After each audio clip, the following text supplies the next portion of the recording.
Have you resisted temptation to the point of shedding blood?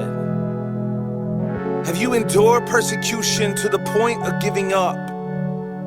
Do you even recognize that there's a battle raging strong over your thoughts and over your purity, and this battle will last your entire life long? So here's what I'll do. I'll tell you where this war began. It was Genesis 1 and 2, Adam and Eve in the garden walking hand in hand. Eve sunbathing, just working on a tan. Adam running through the fields, just trying to be the man. You see, that's when things were right. There were no murders in the middle of the night. There was no cancer invading bodies. There was no strife. But sin cut the cord of humanity's life.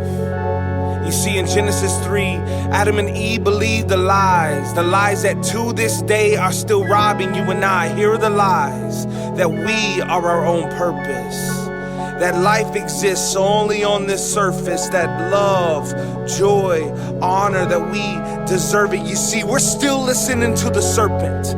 The enemy knows you better than you know yourself, and he hates you. He wants to choke out your breath, stop your heart like cardiac arrest, and ruin your name, your life, your family until there's not anything left. But sin set in motion God's redemptive plan. For God so loved the world that he would send his son to man to rescue, to redeem, to reconcile all things back to himself. And it was in this God-man that the Father's fullness was pleased to dwell. And Christ was sent on mission to conquer hell. And he would take the sin of this world and he would bear it as his own. And the wrath that you and I both deserve was transferred to him alone.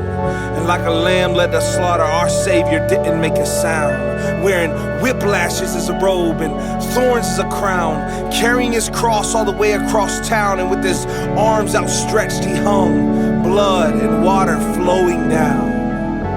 With my finite mind, it doesn't make any sense. And he gets my sin, and I get his righteousness. So my King was laid in a grave, not breathing, his mother weeping, the predestined dying day. But 3 days later, that stone had been rolled away. And truth be told, death couldn't hold. The enemy couldn't keep him in that grave, because my King is no longer dead. That serpent bruised his heel while Christ's foot was smashing his head. And our fears and our insecurities, those things have been put to bed. We live the life that Christ provides through his dying breath. He is risen from the grave, and God has given him a name that is worthy to be praised. The only name that saves is Jesus. Jesus, God's only son. There's a battle raging strong, but the war is already won, because he sits in victory at his Father's right side. And yeah, he's got scars in his head, and scars in his feet, and a scar on his side. But it's through those scars that we have life. It's through those scars that we have strength to fight. So let's fight. Fight with all your might. Don't waste your life. I'm telling you that there's gonna be strife, but our King holds the keys to hell, and he's about to turn off the light. So believe on Jesus. He was born, died, and was raised to free us. He is the way, the truth, and the life, God's only son. There's a battle raging strong, but the war is already won.